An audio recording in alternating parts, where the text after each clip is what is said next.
14h15, donc on peut commencer. Si tout le monde est là, bienvenue dans la voie mondaine, ou supramondaine, comme vous voudrez. C'est à vous de voir.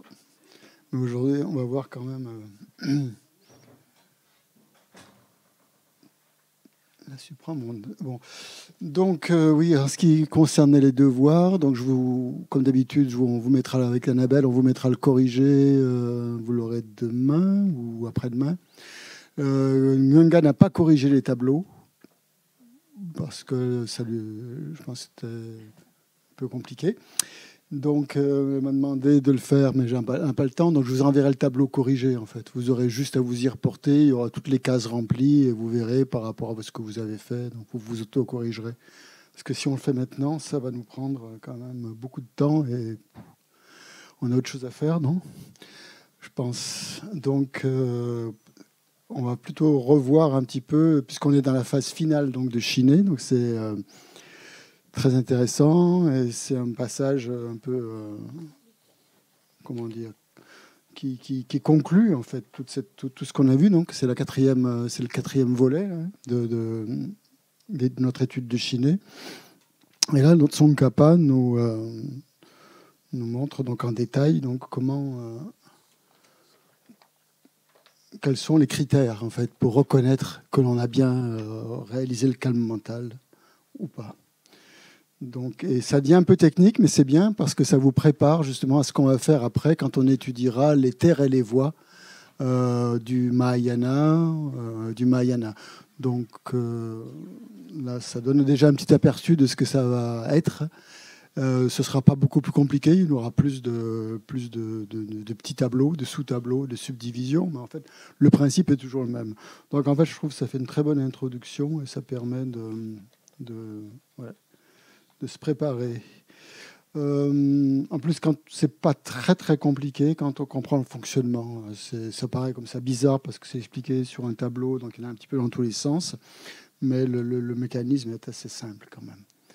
Bon, donc pour reprendre l'enseignement du week-end, que je trouve le... Non, c'est pas ça.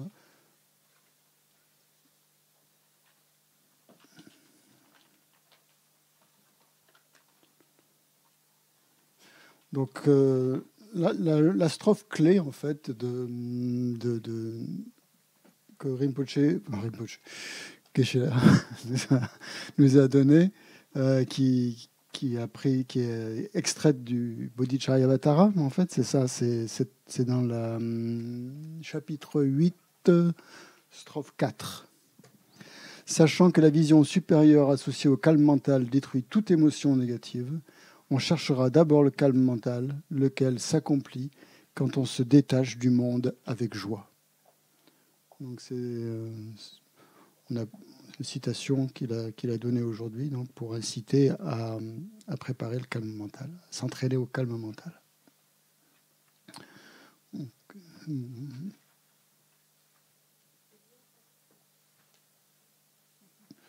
Donc, oui, tu peux mettre le... Ah, il faut que je partage, pardon. D'accord. Oui.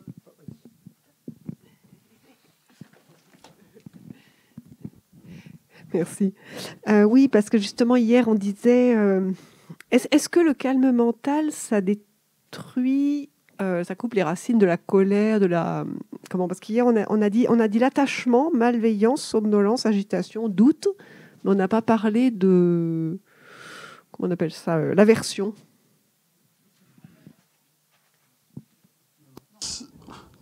C'est que manifeste hein, à ce niveau-là. Il y a rien, on coupe rien du tout au niveau des graines. On n'élimine pas les graines, on n'élimine pas les empreintes. C'est juste qu'on empêche la manifestation des perturbations mentales. C'est ça. Alors, tiens, Christian. Ouais.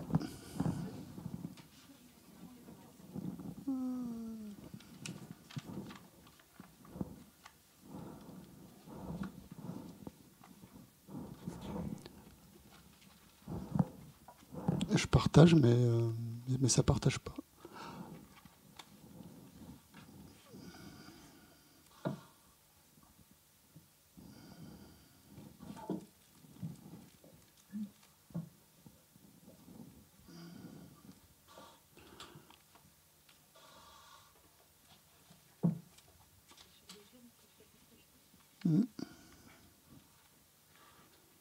Ça y est, c'est bon. Donc voilà en gros le plan de ce qu'on a fait. Donc l'intérêt de ce cours, de cet enseignement aujourd'hui, c'était de voir donc la mesure de la réalisation du calme mental. Si on a atteint ou pas.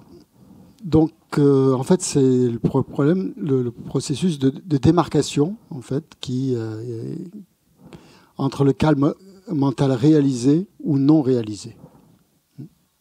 Donc je reprends le plan, pas de Tsongkhapa, je prends le plan qui est plus simple dans le Gomchen Lamrim que j'ai utilisé, mais qui revient exactement au même, hein, de toute façon. Mais beaucoup plus clair. Il y a beaucoup moins de sous-parties, donc c'est juste pour aller à l'essentiel. Donc la signification, c'est selon l'obtention ou la non-obtention de la complète maniabilité, hein, que le calme mental est obtenu. Donc le critère d'obtention du calme mental, je pense que vous l'avez tous compris, c'est cette fameuse maniabilité complète, hein, pas que du corps ou pas que de l'esprit, mais complète, du corps et de l'esprit. Quand on a ça, on a réalisé le calme mental. En tibétain, les mots c'est Shinjang, hein, cette maniabilité. Donc si vous voulez le noter. Alors voilà. Ça commence comme ça. Souvenez-vous, la dernière fois, on avait fait les différents stades. On avait vu les découpages, il y a les 9 stades. Et on en est arrivé donc, au 9e stade. Donc, quelle est la différence entre le 8e stade et le 9e stade? Ce sont 2 stades déterminants, hein. Au 8e stade, il n'y a plus de relâchement, il n'y a plus de dispersion. Mais par contre, il faut avoir continuellement recours à la mémoire pour pouvoir maintenir ça. Donc, il y a effort au 8e stade. Donc là, on n'a pas réalisé le calme mental parce que même s'il n'y a pas de relâchement, s'il n'y a pas de dispersion, il y a encore beaucoup d'efforts à fournir pour maintenir cette mémoire active. Au 9e stade, par contre, il n'y a plus besoin de mémoire, vraiment, de recourir à la mémoire, et donc il n'y a plus d'efforts à faire. Hein. Il n'y a plus d'efforts à faire, mais tant que la maniabilité n'est pas obtenue, ce 9e stade relève encore du monde du désir. On n'a pas réalisé le calme mental, on est encore dans le monde du désir. Okay, donc, ce n'est pas encore le calme mental. Alors après, la question, c'est comment se produit le calme mental après l'obtention de la complète maniabilité. Comment ça se passe? C'est ça qui est intéressant, de voir quand est-ce qu'on peut dire qu'on a vraiment réalisé le calme mental, à quel moment on le reconnaît. C'est intéressant comme question. Donc, on a parlé de ces fameux mauvais plis. Donc, en tibétain, c'est ne, ngen, len. Bon, c'est difficile à prononcer, j'en conviens. Ça veut dire, donc, en fait, on l'a traduit aussi par des propensions. Hein, propensions ou mauvais plis du corps et de l'esprit.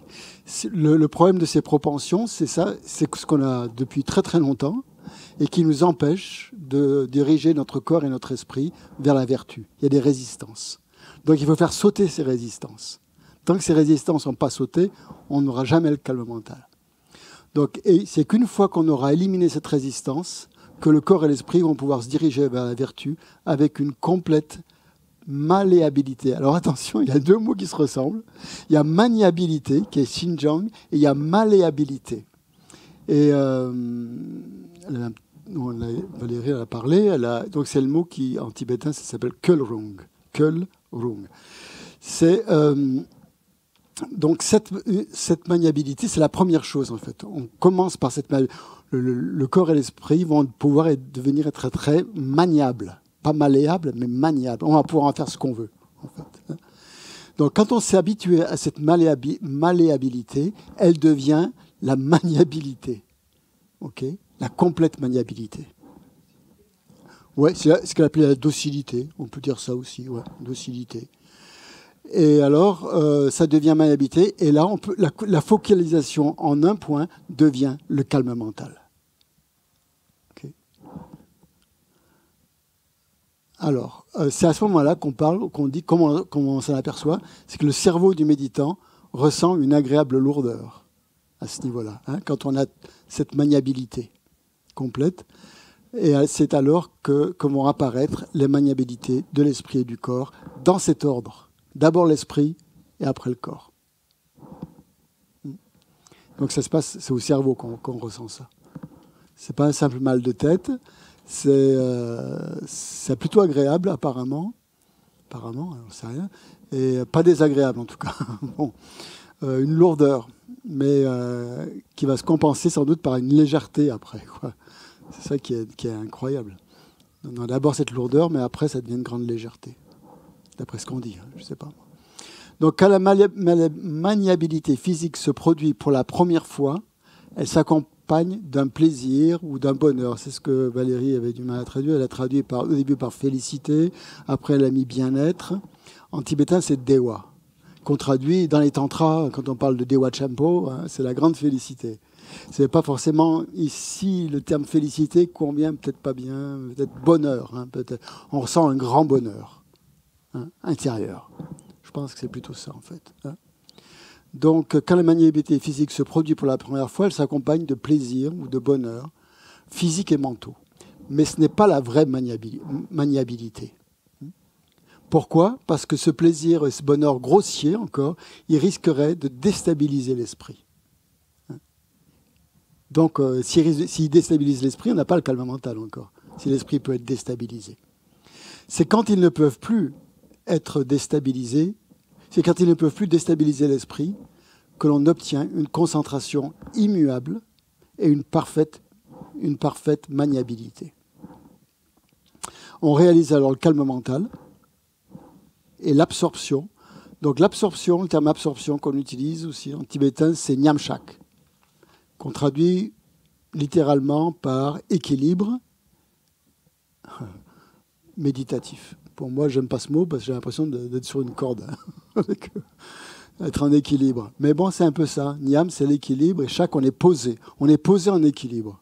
Parfois, on dit établissement égal ou c'est l'absorption en fait. On est absorbé complètement dans cet état. Donc, c'est ce qu'on appelle le nyamshak. Et là, on réalise le calme mental qui relève du monde de la forme à ce moment-là. Qu'on est passé à un autre niveau. Alors, ensuite, maintenant, Geshe-la a parlé des signes qui montrent que l'on a atteint le... Alors, c'est le yiché, le fameux yiché, qu'on ne sait pas comment traduire, par attention, par engagement mental, par activité mentale, par... Voilà. En fait, dans ce cas-là, on pourrait dire que c'est synonyme de calme mental, si vous voulez, le yiché. C'est l'application mentale du calme mental, autrement dit, de l'esprit qui a réalisé le calme mental à ce niveau-là. On parle de yiché, de l'attention. Donc, quand on en parle maintenant de l'attention ou de l'engagement mental, c'est quand on a réalisé ce calme mental. On parle de yiché. Alors, qu'est-ce que c'est que ce yiché ? Quels sont les signes ? Donc, les signes, c'est qu'on a maintenant la capacité de purifier les perturbations. On dit bien purifier, mais pas... On peut aussi bien on a la capacité de les éliminer, mais suivant le chemin qu'on prend, on ne va pas forcément les éradiquer.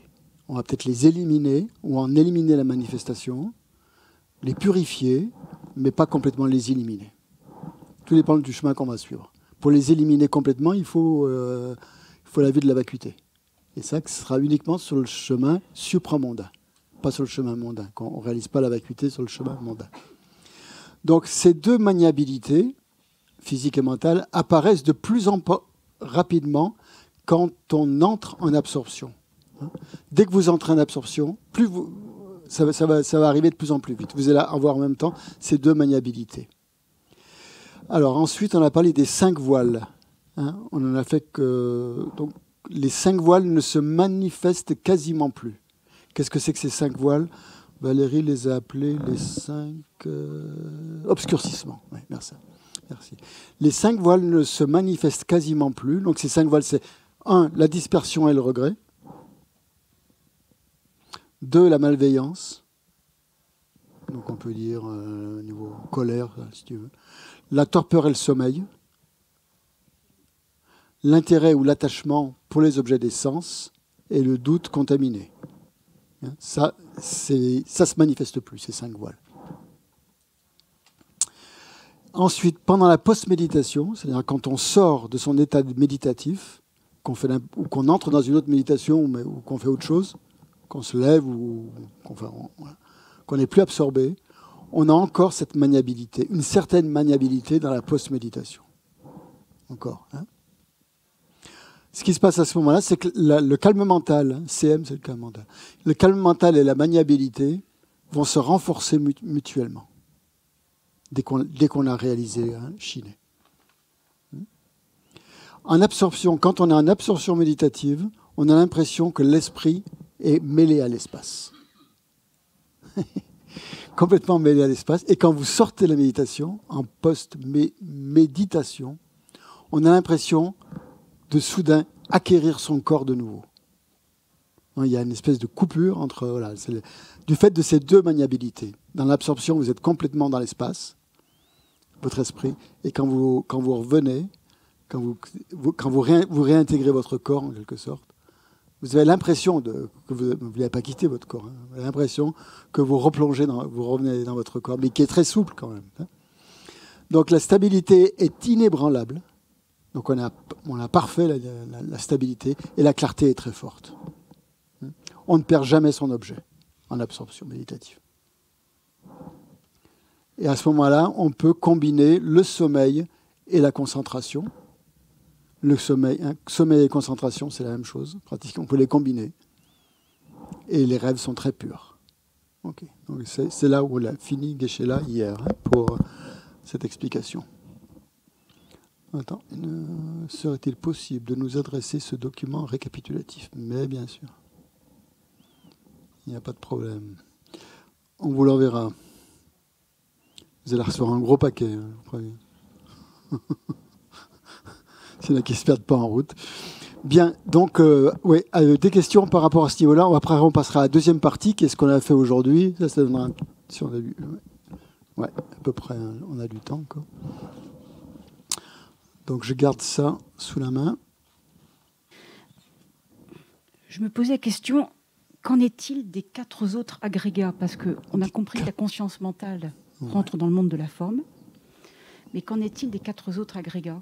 La sensation, l'identification, les formations positionnelles, la sensation. Ouais. Ces 4 agrégats restent dans le monde du désir, tu penses? Sont de la nature du monde du désir? Je ne pourrais pas répondre.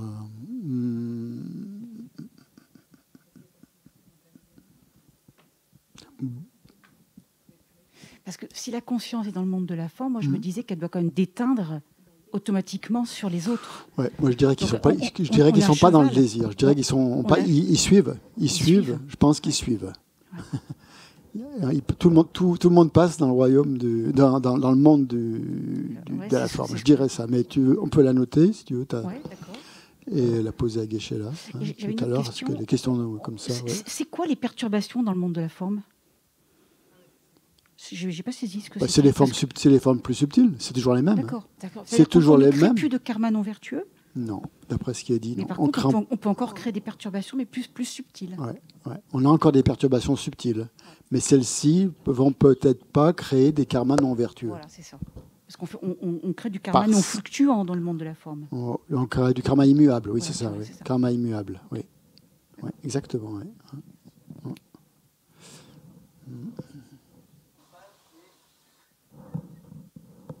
Prendre sa question, il ne s'agit pas de purifier les agrégats, justement? Ben si, c'est ce qui est en train de se faire. Oui, voilà, c'est ça. Oui. Donc les agrégats, en fait, c'est juste une forme plus subtile. Enfin, je veux dire, c'est que... Ils se purifient en même temps. Ils se purifient en même temps, en fait. Parce que les samsara est fini quand les agrégats sont purifiés, en fait. Et je pense que le méditant, il va se concentrer là-dessus, justement, sur la purification des agrégats. Ouais, c'est ça. À ces niveaux-là. Et sinon, par rapport à ce que tu disais... le pratiquant bouddhiste, je dirais. C'est ça, oui. Ouais. Et sinon, il ne s'agit pas de sortir de son corps, en fait, quand on est en absorption. C'est pas ça qu'on recherche. Oui, voilà, c'est ça. Après, je ne sais pas, ça dépend des motivations. Là, vous pouvez faire ce que vous voulez. Ça va dépendre de différents types de motivations. C'est pas... Si c'est une voie mondaine... Oui, c'est ça, mais je me souviens de Tenzin Palmo qui disait après... une des choses qu'elle disait après avoir passé, je ne sais plus combien d'années en erminage dans une grotte, un des conseils de méditation qu'elle avait, c'était justement rester dans votre corps. Oui, je pense que c'est peut-être très tentant de faire des petits voyages. Moi, j'en sais rien, mais j'ai repensé à ça par rapport à ce que tu disais. Je sais pas.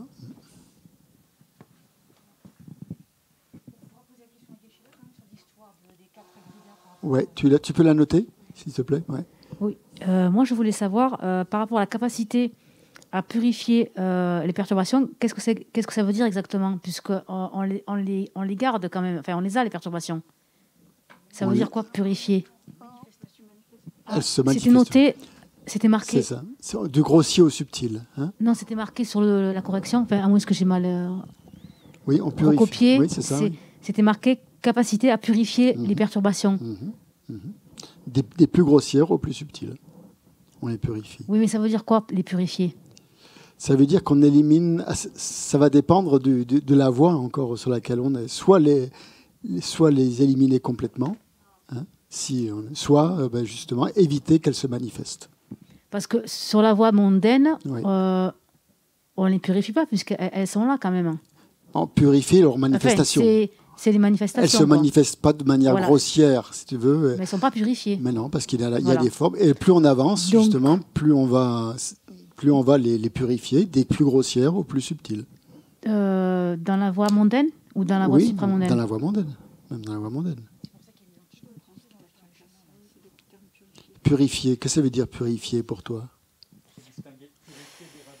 Ouais, ça ne veut pas éradiquer. Purifier, ça ne veut pas dire éradiquer. Hein? Voilà, c'est le terme purifier qui me... Ouais, c'est ça. Qui me trouble. Purifier, ça veut dire éviter...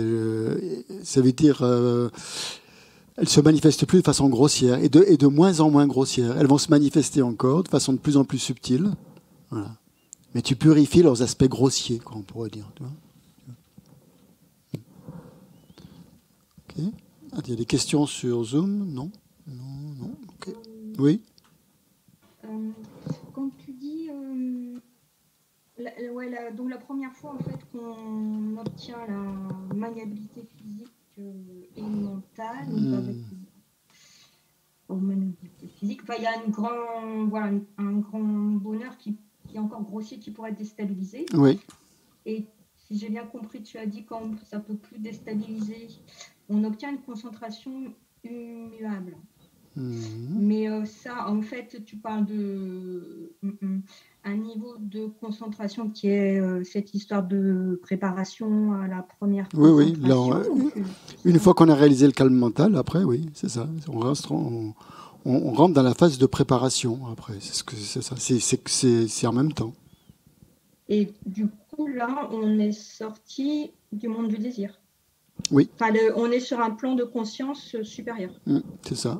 On atteint cette première, ce niveau de concentration de la première préparation au premier niveau. Enfin bref.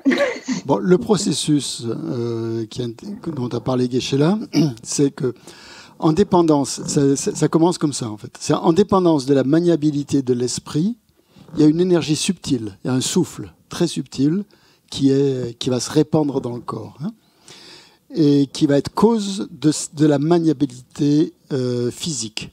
Donc, en dépendance de la maniabilité de l'esprit, ça va générer un souffle dans le corps, très subtil, qui va provoquer une maniabilité physique, ce souffle subtil. Okay ? Il va libérer des contaminations physiques, hein, les fameux mauvais plis, si vous voulez, et va produire la maniabilité du corps. Ce qui va produire une extrême félicité dans l'esprit. La maniabilité du corps va à son tour produire une extrême félicité dans l'esprit. Et l'intensité de la maniabilité, initialement apparue, s'affine. Il faut que ça s'affine. Sinon, ça peut être trop, si c'est trop grossier, ça va perturber le calme mental. Donc, l'intensité de la maniabilité initialement perçue, apparue, s'affine et une maniabilité s'installe dans le corps. La joie mentale est abandonnée, on ne ressent plus cette joie mentale et l'esprit du calme mental s'engage dans son objet avec un aspect paisible et stable. Voilà. C'est une joie tranquille, quoi. Il y a quand même, un aspect de... Au début, elle est un petit peu intense. Elle est intense au début, et après, elle devient plus... Elle se stabilise. Pardon, Christian, mais le document... Comme l'ami retrouvé. Christian, le document que tu regardes, c'est pas celui que tu partages? Non, ça, c'est mes notes à moi. Ok. C'est pas... Si vous voulez voir mes notes, je peux vous les montrer, mais bon... Il est un peu partout, alors. On va tout te demander, si tu nous montres. Peut-être pas tout, là. Et je voulais te demander, Christian, il faut compter combien de temps pour atteindre le calme mental? Ça dépend de tes mérites. Ça dépend de tes mérites. Ah, mais oui. Et puis que tu te mettes en retraite au moins pendant 6 mois. Hein. Oui, c'est ça que je voulais savoir. Tu vois personne. Quelqu'un qui se mettrait en retraite, qui aurait beaucoup de mérite, qui se mettrait en retraite 6 mois, il peut envisager... oui, d'accord. C'est pas sur 30 ans ou... Non. On dit que c'est au moins 6 mois quand même, hein, de retraite, avec beaucoup de mérite. Hein. Faut avoir, en général, c'est des guéchés qui réalisent le calme mental, d'après ce que me disait Guéchet là. Parce que ils ont déjà un bon niveau de stabilité mentale et ils vivent avec les vœux monastiques et tout ça. Ils sont déjà bien cadrés. Et là, ça va beaucoup plus vite, quoi, disons. Mais après, je sais pas s'il y a beaucoup de gens qui le réalisent, le calme mental ou pas. Mais apparemment, oui, c'est ça. Il faut beaucoup de mérite. Christian ? Oui. Je vais te demander, s'il te plaît, bonjour. Bonjour. Est-ce qu'il y a une différence entre la maniabilité dont on parle comme antidote dans la paresse, c'est-à-dire foi, conviction, enthousiasme, maniabilité, de celle dont on parle in fine, qui est la manifestation, l'obtention du calme mental? Oui, je pense qu'il y a une différence de degré. Hein. Ah oui, parce qu'effectivement, comment utiliser cet antidote si on ne l'a pas réalisé? Oui, exactement. Ouais. Non, une différence de degré, c'est sûr.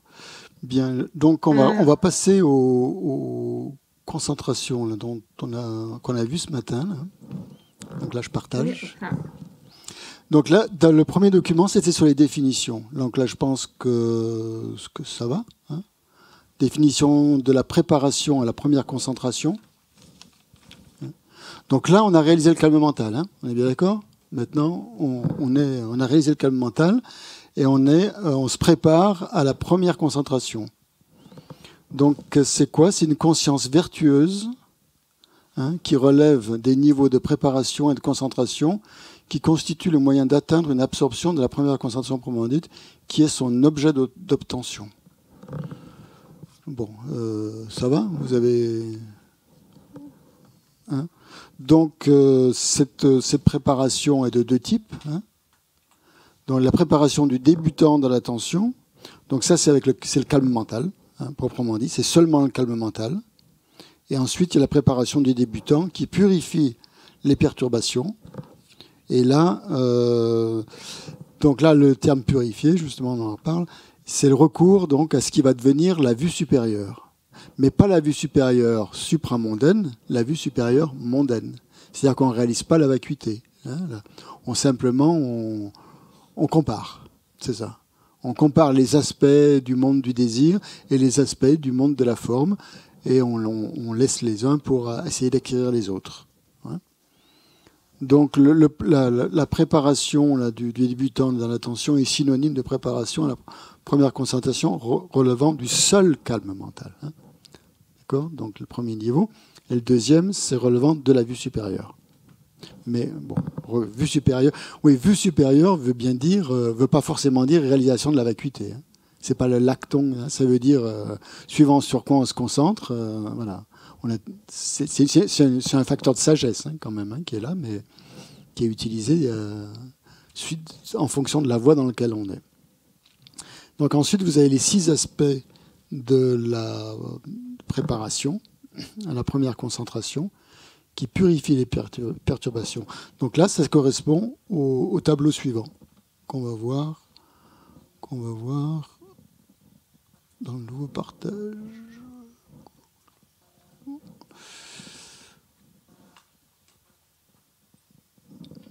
Ouais. Attends, je suis perdu là. Attends, 2 minutes.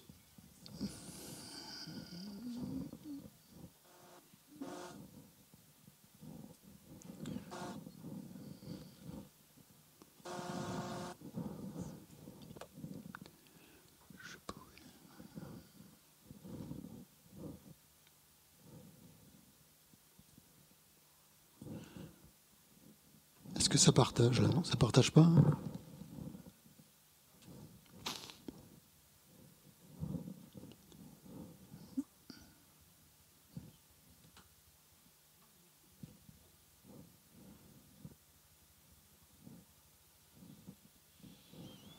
Je sais pas où est passé le document.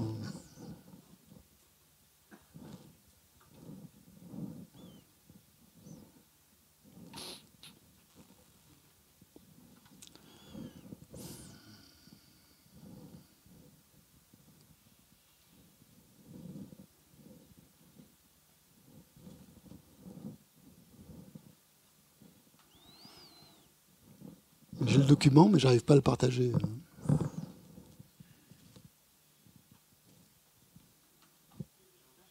Ouais. Ouais.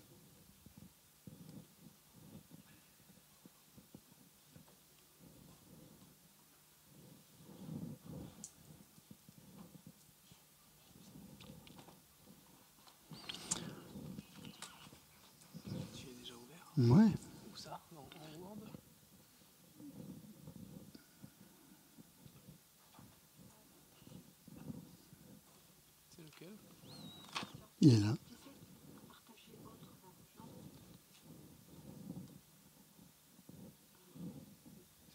Et il ne le voit pas dans Zoom, c'est ça? Non. Tu peux le fermer et le rouvrir? Est-ce que tu as refermé l'onglet de partage dans Zoom?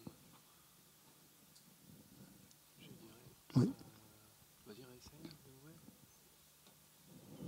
Tu vois, il ne le trouve pas. Partage tout ton écran pour résoudre le problème, là, juste là maintenant. Là, on voit ton écran. D'accord.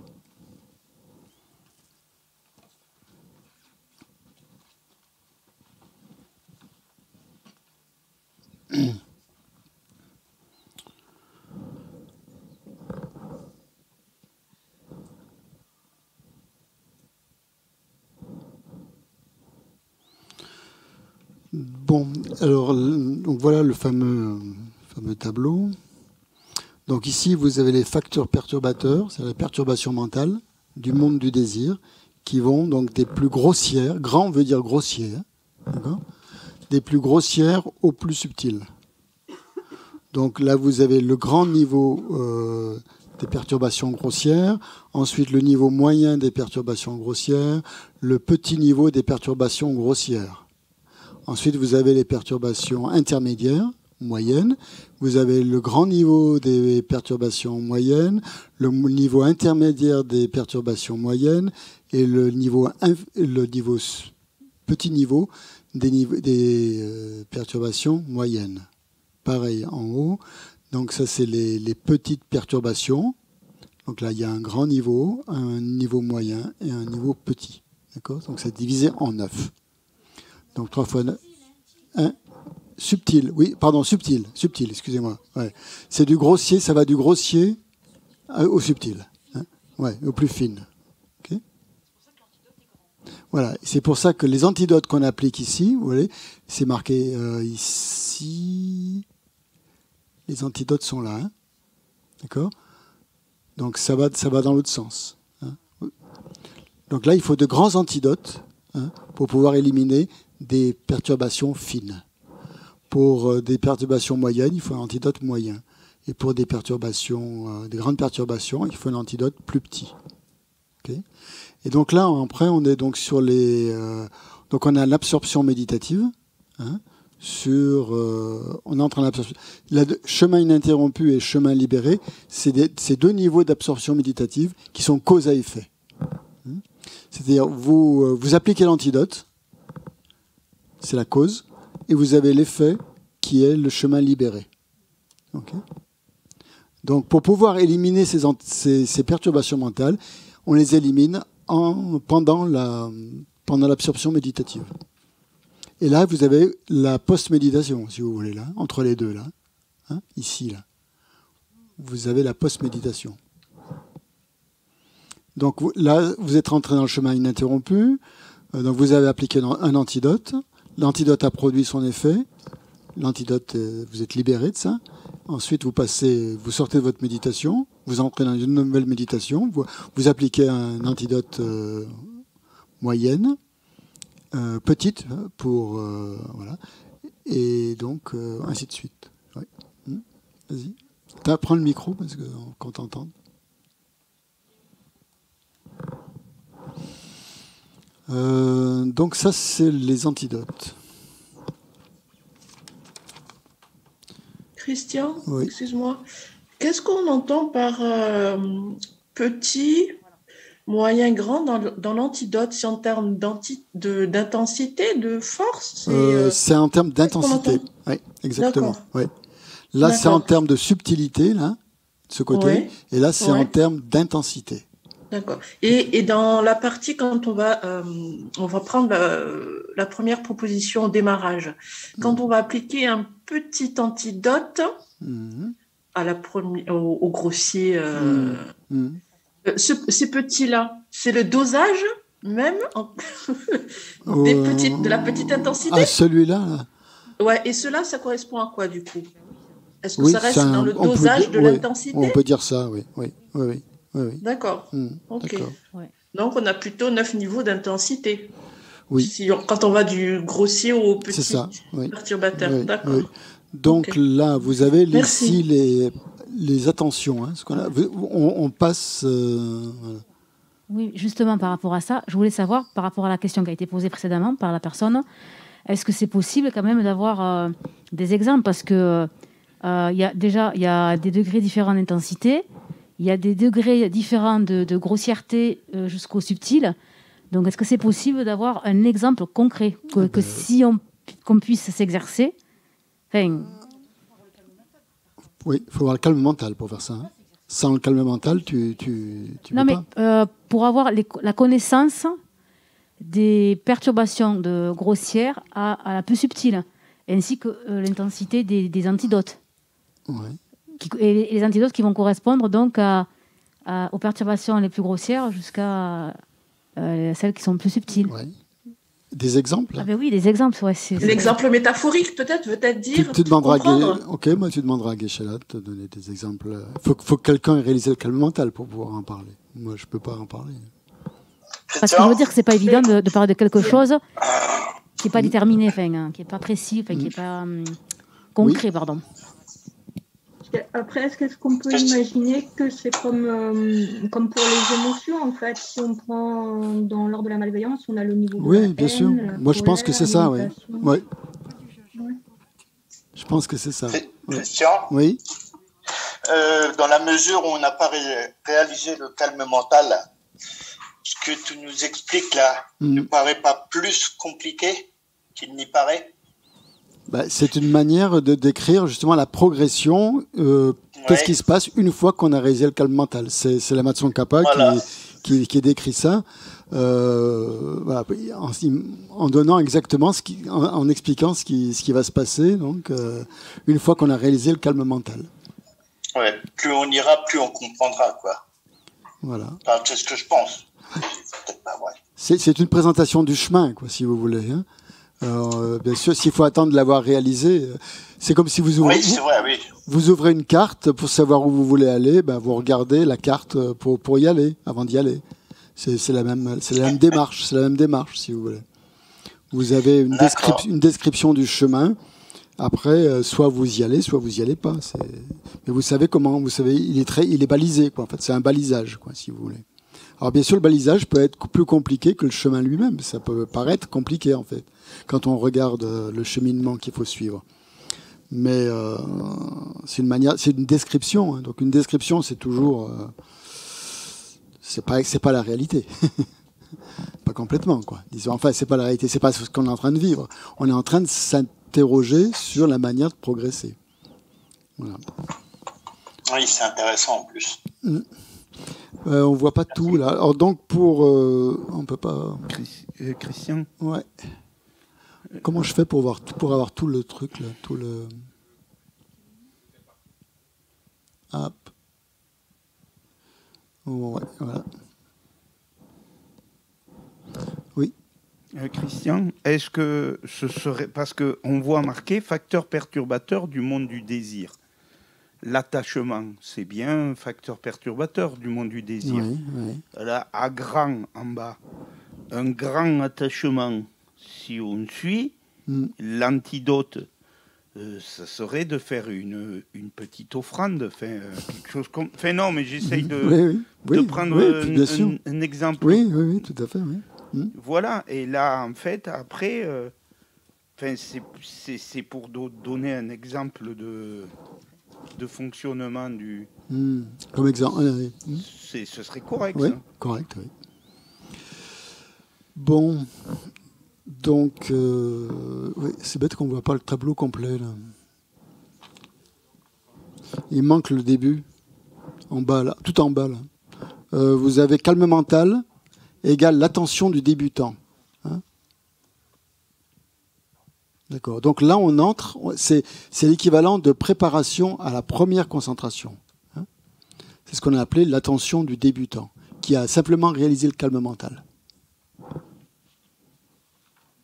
Ah ben si, je l'ai là. D'accord. Sans rien de plus. D'accord. Voilà. Après, donc, on va rentrer dans le chemin mondain de la préparation. Hein. Donc, on est dans le chemin mondain de la préparation. Et on va développer l'attention de la connaissance individuelle, ou la connaissance individuelle, c'est pas très utile, des caractéristiques. Et, voilà. Et à ce niveau-là, ici, là, entre les deux, vous allez réaliser l'union de la vue supérieure et du calme mental. Ici. Voilà. Ici. Hein. Vous avez... Ouais. Parce que vous avez comparé vous avez médité sur la... Comment ? C'est une union de la vue supérieure et du calme mental. Hein. Et donc, à ce moment-là, vous êtes au deuxième niveau, l'attention s'élevant de la croyance ou de la conviction. Et puisqu'il y a union donc des deux, vous rentrez dans le chemin de la méditation. Le chemin de la méditation, c'est toujours l'union. Ouais. Voilà. Non. Dans le chemin de la préparation de la voie mondaine. Voilà. Le chemin mondain de la méditation, c'est parce qu'un pratiquant bouddhiste cherche à pratiquer, en fait. Il s'arrête avant. Un pratiquant bouddhiste ne cherche pas le chemin mondain de la préparation. De la préparation de la méditation. Non, ni l'un ni l'autre. Ni l'un ni l'autre. Hein. Ça, c'est pour un pratiquant non bouddhiste. Hein. Le pratiquant bouddhiste va aller directement, va viser le chemin supramondain avec la réalisation de la vacuité. Hein. Et il va réaliser donc ici l'union du calme mental et de la vue supérieure qui réalise donc la vacuité. À ce moment-là, quand il perçoit directement la vacuité, il entre sur le chemin supramondain de la méditation. Okay. Donc ensuite, on monte progressivement là, avec les différentes chemins ininterrompus, chemins moins. Ouais. J'aurais une question, si c'est possible. Oui. En fait, là, quand on voyait la perfection de la sagesse, je crois qu'il y avait trois, moi j'ai retenu globalement 3 aspects là. Un plutôt lié à l'ultime, un plutôt lié au conventionnel, et l'autre. Et je me demandais si du genre la vue supérieure supramondaine, ça pouvait être perfection de la sagesse, l'aspect ultime, et que la vue supérieure mondaine pouvait être l'équivalent du conventionnel. Est-ce qu'il y a un lien ou pas ? Je n'ai pas bien compris. Répétez. Non, j'ai pas très... Alors, de ce que je me souviens là, de la perfection de la sagesse, on avait découpé en 3 parties. Et 2 premières parties, ce que j'avais retenu, c'est qui réalise l'ultime et ensuite qui réalise le conventionnel. Ah oui, d'accord. Et du coup, là, je me demandais si, du coup, ce qui réalise l'ultime, est-ce qu'on pouvait faire le lien avec vue supérieure supramondaine ? Oui, c'est ça. Ouais. Et l'autre, vue supérieure mondaine. Oui. On peut faire le lien comme ça. Okay. Oui, très bien. Oui. Ouais. Tout à fait. Donc, et vous arrivez ici en haut là, à la première concentration proprement dite. D'accord ? Donc tout ça avant, c'était la préparation. Et quand vous êtes là-haut, là, au niveau de l'attention, là, le yiché, C'est l'attention de la première concentration. Combien? Je pense qu'il y en a 4. Je pense. Ouais. Ouais. Bien.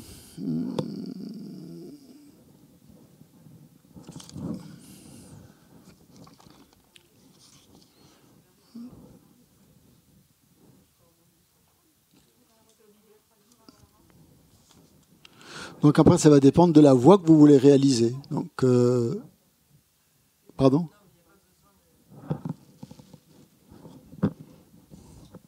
Donc un bouddhiste comme voie, donc s'il veut réaliser donc la vacuité pour éliminer complètement les perturbations mentales, il va suivre la voie mondaine. Alors qu'un pratiquant non bouddhiste cherche simplement le calme mental, supramondain, pardon. Va réaliser la voie supramondaine, donc il va pour atteindre justement la réalisation de la vacuité. Alors qu'un autre va uniquement suivre une voie où il veut, qu'est-ce qu'il cherche à... Il cherche à ne plus avoir l'influence, à ne plus être influencé par les perturbations mentales. C'est-à-dire, pas forcément les éradiquer complètement, mais de faire en sorte qu'elles n'apparaissent plus. En pensant que cela, c'est le bonheur, quoi, disons. Et qu'est-ce qui va se passer? Donc, il va se retrouver prisonnier quand même du samsara. Et même s'il arrive au plus haut niveau du monde du sans-forme, il ne pourra pas aller plus haut. Il sera au sommet du samsara. Et forcément, il sera obligé de redescendre. Au bout de combien de temps, je ne sais pas. Mais au bout d'un moment, quand ses mérites seront épuisés, il va falloir qu'il retombe. Et parce qu'il aura suivi qu'une voie mondaine. Donc d'où l'intérêt, avec la motivation de bodhicitta, de suivre une voie supramondaine. Donc après, ça va dépendre de la motivation, uniquement de la motivation qu'on a. Ouais. Ouais. Attends le micro. Pour arriver à la voie mondaine, on n'est pas obligé de passer par on ne passe pas par les concentrations en fait. Pour la voie supramondaine. Pour la voie supramondaine. Non. Ouais, non. On développe bodhicitta pour atteindre. Ça dépend de ce qu'on veut atteindre. Si on veut devenir Bouddha, il va falloir développer bodhicitta. Si on veut simplement atteindre la libération, on médite sur la vacuité, c'est tout. Avec bien sûr l'éthique et la concentration. C'est les 3 principaux aspects de la voie pour obtenir la libération. Donc ça c'est. Ouais. Donc les concentrations dépendent, c'est Shiné de la voie mondaine. On est dans l'utilisation du calme mental pour réaliser une voie mondaine. Bon, et d'après si on prend logiquement, on a déjà dû, dans nos vies antérieures, réaliser le calme mental, puisqu'on est toujours dans le samsara. Ça veut dire qu'on a réalisé ce calme mental-là, avec les niveaux d'absorption méditative, à tous les niveaux. Mais on n'est toujours pas libéré du samsara. Parce qu'on n'a pas développé, on n'a pas cultivé la voie supramondaine. Donc d'où l'intérêt soit de se libérer du samsara, soit encore mieux d'atteindre l'éveil. Encore mieux, quoi. Ouais. Oui, j'arrive pas à comprendre pourquoi. Donc on a éliminé Enfin, on a fait en sorte que les perturbations mentales ne se manifestent plus. Il reste donc des graines, des empreintes. Oui. Des empreintes. Et pourquoi oui, pourquoi Oui, pourquoi Oui, pourquoi Parce que tu n'as pas réalisé la vacuité. Oui. C'est que la vacuité qui permet d'éliminer, d'éradiquer les perturbations mentales. Oui.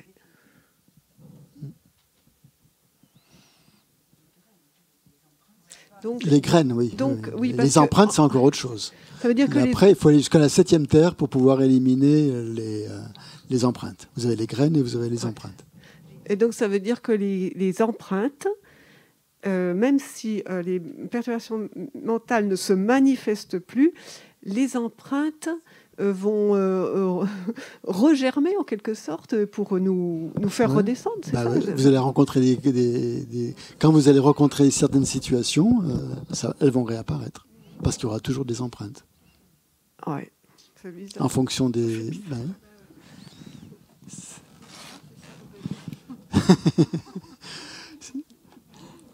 Quand on signe, il faut signer jusqu'au bout. Ouais. Alors, est-ce que tu peux, Christian, s'il te plaît, réexpliquer comment s'articule le calme mental avec le renoncement et la bodhicitta?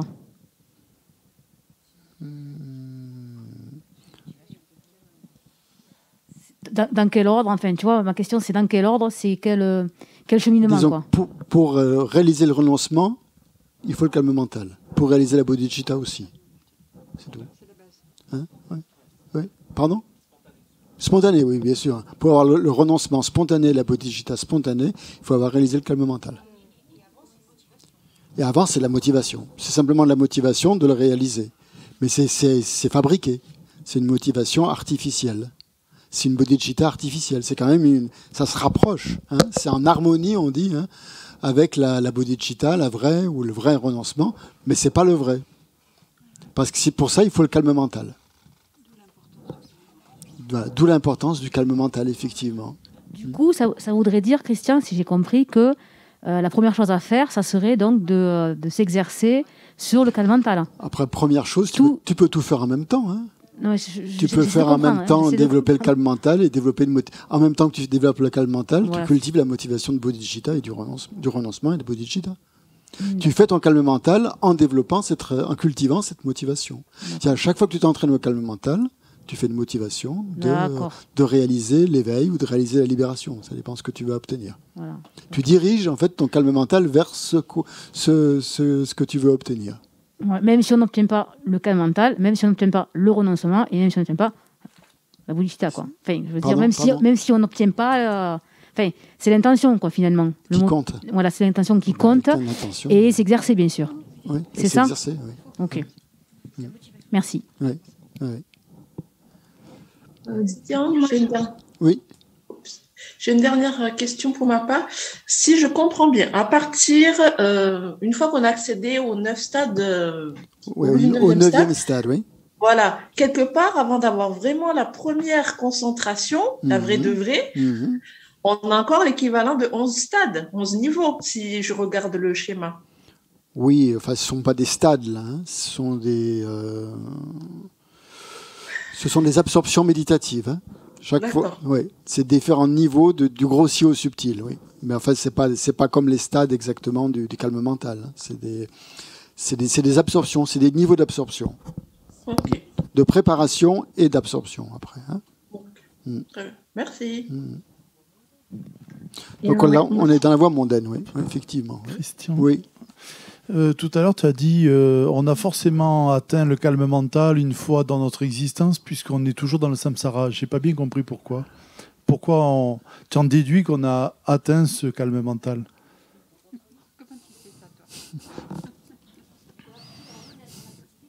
Parce que dans une infinité de vies, on est rené dans une infinité de mondes. Hein, et on a pratiqué une infinité de choses. Et donc, on a sûrement dû pratiquer le calme mental à un certain moment. Ah, sûrement, tu veux dire? Oui, pas... Dans une infinité de vies, on s'y est sûrement entraîné, on l'a même sûrement réalisé. Mais c'est une probabilité. Oui, et maintes fois même, tu vois. D'accord. Mais on n'en a pas la certitude. On n'en a pas la certitude de l'avoir pratiqué? D'avoir atteint ce niveau-là?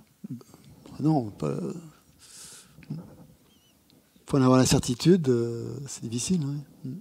Okay. Déjà, on n'a même pas la mémoire de nos vies antérieures, alors avoir la certitude qu'on a réalisé le calme mental, c'est difficile. Ouais. Si c'est infini, si. Oui, oui. On peut le supposer, disons. On peut le supposer. Logiquement. Voilà. Logiquement. Après, en avoir la certitude, non. Je dirais que non. C'est celle-ci, oui, la déduction logique. C'est que d'avoir connu tous ces états, mais que ça ne nous a pas servi à grand-chose, quoi, finalement.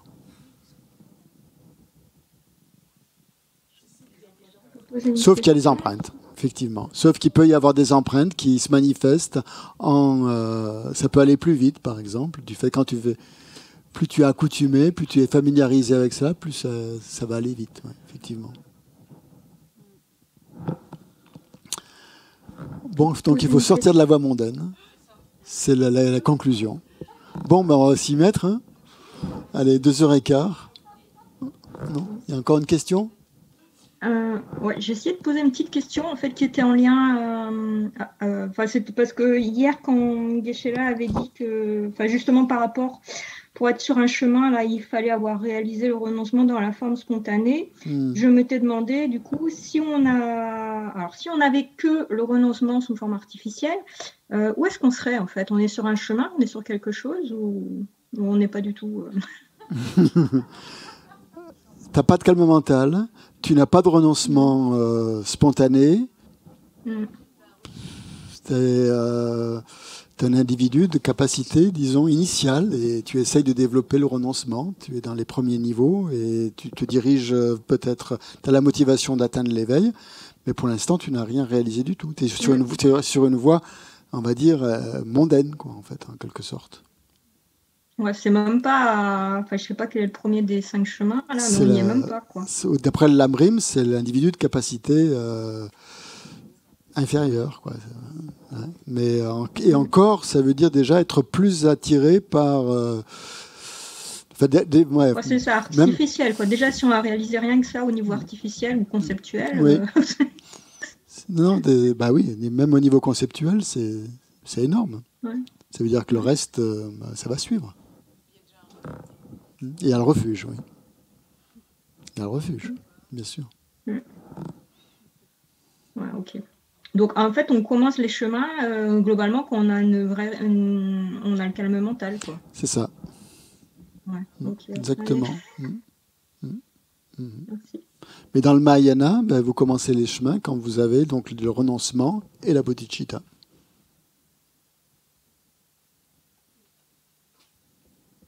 Sinon, c'est le petit véhicule. Qui ne peuvent se développer qu'avec pour les avoir vraiment, il faut le calme mental.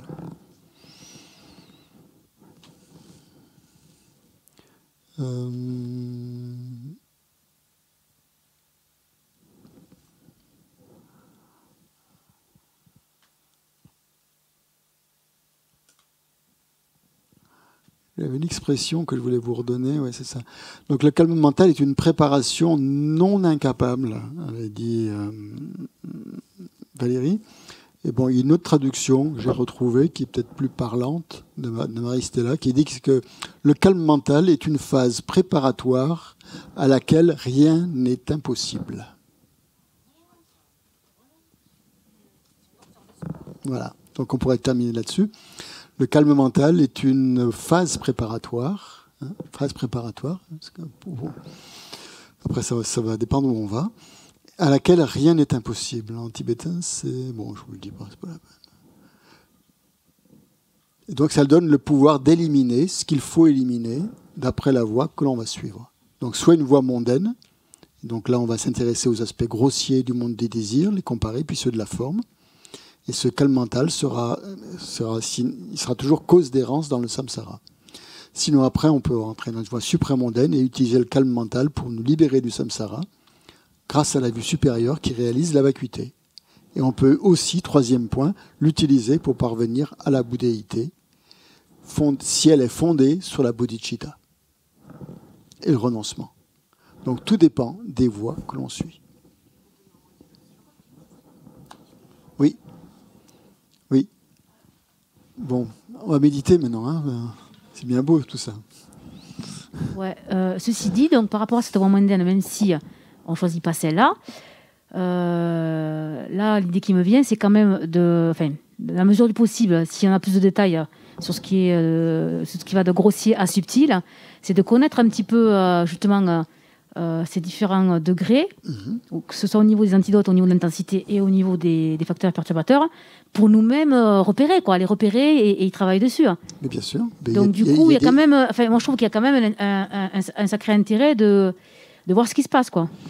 Bien sûr. Et il y a des textes, hein, il y a des textes là-dessus. C'est pas inventé tout ça. Hein. Des textes d'Asanga, Vasubandhu, vous lisez l'Abhidharma Kosha, vous allez avoir toutes ces descriptions, des plus grossières aux plus subtiles, des différentes Maitreya aussi, le yoga, Terre des auditeurs, d'où viennent de nombreuses citations.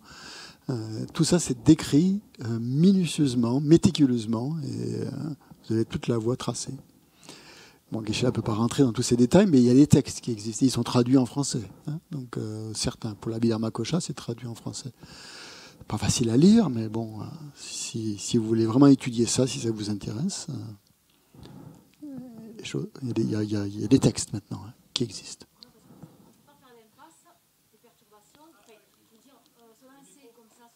Micro.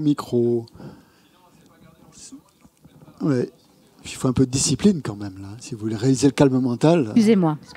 C'est comme ça. J'accepte la critique, il n'y a pas de souci. Ce que je voulais dire, c'est... moi, à mon avis, c'est comme si, en amont, c'était intéressant de connaître ces différents degrés. Voilà. Que de partir tout de suite sur la vue supérieure, la vacuité peut-être, parce que je pense qu'on a besoin aussi, par rapport à notre esprit, de voir ce qui se passe, quoi. Ça dépend des gens, oui. Ben, je sais pas. Bien sûr, oui, tout à fait. Mais ça ne vous empêche pas de faire les deux en même temps. C'est-à-dire qu'en même temps que vous voyez ce qui se passe dans votre esprit, de cultiver le désir de réaliser la vacuité et la bodhicitta. De faire ça en même temps. C'est pas l'un ou l'autre, c'est vraiment l'un et l'autre. Quoi. Et plus vous allez voir comment votre esprit fonctionne grâce au calme mental, et bien plus vous allez avoir envie peut-être de réaliser la vacuité, réaliser la bodhicitta, en pensant que les autres aussi sont dans la souffrance, etc. Ça va vous amener des états de conscience très, très puissants et très forts. Donc voilà, ça se fait en même temps. Hein. Là, c'est présenté d'une manière un petit peu schématique pour expliquer, parce qu'on ne peut pas tout expliquer en même temps. Mais voilà, tout ça, c'est concomitant, en fait. Bien, donc on va méditer un petit peu maintenant. Une petite demi-heure.